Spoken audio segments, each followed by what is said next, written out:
आइए आज हम भूगोल में संतुलन की प्रक्रियाएं यानी कि processes of gradation in geography, इसके बारे में हम चर्चा करते हैं कि हमारा भूगोल है। इसमें देखते हैं पूरी पृथ्वी है, इसमें कोई पर्वत है, कहीं पठार है, कहीं मैदान है, सारा भाग एक जैसा नहीं है, कहीं महासागर भी है।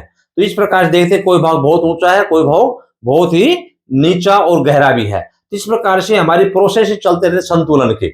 हमने पहले भी देखा था कि आज से 14 करोड़ साल पहले जो टैथिस सागर था वो काफी गहरा था, लेकिन जब प्रेशर आया तो उसका मलबा जाकर के हिमालय पर्वत बन गया। अभी वही बात है, जब आज हिमालय पर्वत है तो उसका मटेरियल धीरे धीरे हमारे जो एजेंट है डेनुडेशन के, उनके कारण से बह करके नीचे वापिस समुद्र में चला जाता है और ये परिवर्तन बदलता रहता है। यानी कोई भाग ऊंचा है वो नीचा हो जाता है, नीचा है वो ऊंचा हो जाता है। और इस प्रकार से इसको कहते हैं डिग्रेडेशन और एग्रेडेशन, यानी अधिवृद्धि।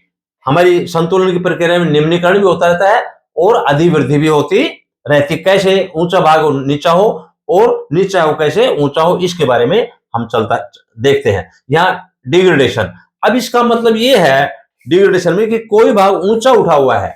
अब हम देखते हैं यहाँ, अब देखिए एक बहुत ही सिंपल सी बात है। यहाँ देखिए हम कल्पना करते हैं कि ये हमारा पर्वतीय भाग है कोई भी, और ये हमारा धरातल का स्थल भाग आ गया, नदियां बहती बहती आ गई हमारे, और फिर यहां समझ लीजिए समुद्र है काफी।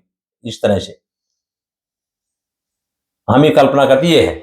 अब हम क्या करते हैं, हमारे पास अनाच्छादन के साधन हैं, जैसे हिम नदी है, जल नदी है, वायु है, या अन्य प्रकार के भूमिगत जल है। ये हमेशा अनाच्छादन कार्य करते रहते, तोड़ते फोड़ते रहते। अब हम देखेंगे कि यहाँ पर जो है ये नदी के कारण से नदी चलती है और हिम नदी चलती है, और धीरे धीरे ऊंचे भाग को काट करके और नीचे धीरे धीरे धीरे धीरे यहाँ पर धरातल में लाती हैं। और जब पानी आता है तो बह करके यहाँ इस तरह से आते आते और ये इसमें हमारे महासागर में जमा कर देती हैं।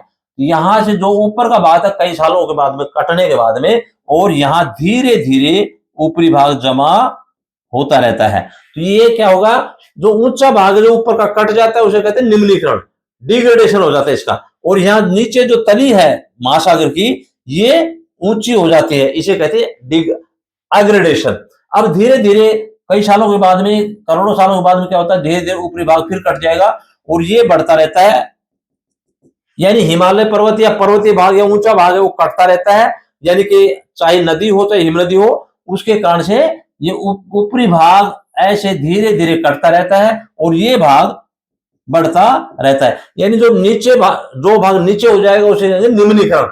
और ये कैसे होता है निम्नीकरण, अपक्षय हुआ पहले तो ऊपरी चट्टानों का, तो परिवहन के कारण से और अपरदन के कारण से बहकर के पानी महासागर में आ जाता है या नीचे भागों में आ जाता है। और इसी प्रकार से बार बार रिपीट करने से ये ऊंचा भाग कटते कटते जितना भाग ऊंचा कटेगा इतना ही हमारा महासागर में ये जमा होता रहेगा। इस प्रकार ये कटता रहेगा और ये बढ़ता रहेगा। और एक ऐसी स्थिति आती है कि ये भाग ऊपर का कटेगा, जितने भाग यहाँ पर जमा होगा, और इस प्रकार से दोनों का संतुलन बन जाता है। ऊंचा भाग है वो हमारे महासागर के भाग में जमा होता रहता है। और अब देखते हैं हमें, तो अब देखिए कि करोड़ों सालों के बाद में स्थिति क्या हो जाती है, यहाँ ये जो महासागर है ये भर गया, और उसके बाद में क्या होगा, संतुलन बराबर हो जाएगा तो उसके बाद में धरती में फिर चेंजेस आएंगे। चेंजेस आने के बाद में ये जो भाग था इसमें कॉन्ट्रैक्शन के कारण से, बिछाव के कारण से यहाँ दोनों तरह से प्रेशर आएगा। प्रेशर आने के कारण से जो ये भाग तो हल्का हो गया, अब उसका बराबर करने के लिए क्या होगा, यहाँ बिछाव के कारण से पर्वत निर्माण फिर जो है इस तरह से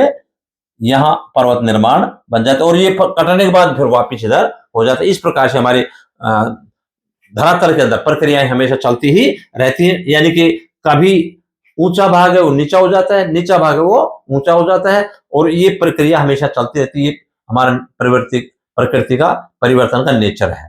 तो ये इस तरह की करते हैं, ऊपरी भाग कट गया नीचे भाग आ गया।